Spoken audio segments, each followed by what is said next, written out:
Long ago, a grand kingdom was born from a broken promise and a broken heart.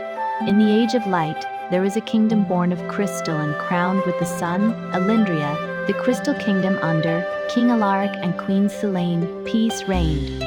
Their son, Prince Caelum, was destined to inherit the light. Will I protect the kingdom in the future too?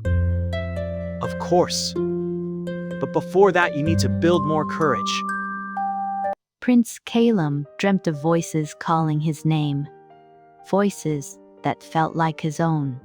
But he couldn't quite make out what they were saying until he was able to hear a whisper. The heart can't count the crystal heart is breaking.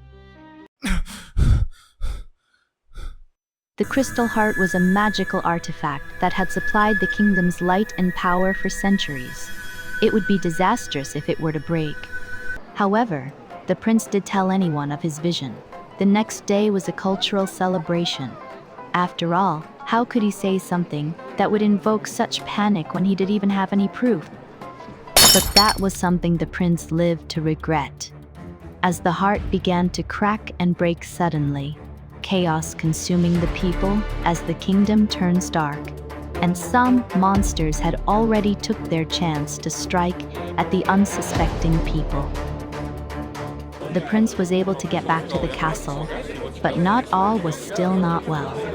The kingdom's military were gravely unprepared for this scenario to happen. The monster attacks were happening all over. Meanwhile, the king and queen were busy shouting at scholars and priests, wondering how this could have happened and blaming each other.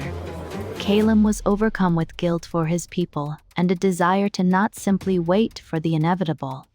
Just then, fragmented visions and faint whispers that seemed to come from the crystal itself seemed to cloud his mind again. Feeling determined, he decided to follow them, venturing out for a way to save the kingdom.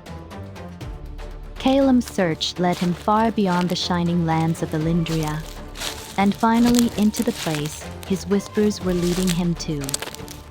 The veil of reflection silent, a moonlit valley where every surface mirrored his face. Nerathes, a sorceress said to dwell in broken mirrors. Child of the light, do you know what your kingdom is built upon? No, I don't. I only want to save my people. Then you shall, but you must look closely. When he peered into one of her mirrors, he saw the truth, a ghostly reflection of a woman, Nerathes herself, bound in chains of light, weeping as the first king of Elyndria sealed her inside a crystal to steal her magic for stolen heart. We're saying my kingdom no. My family did this to you.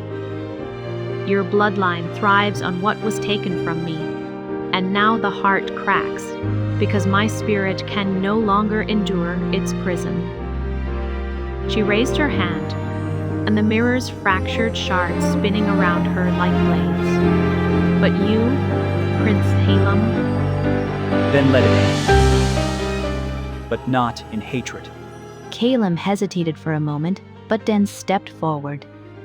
He placed his hand on the nearest mirror, feeling its cold surface pulse like a heartbeat.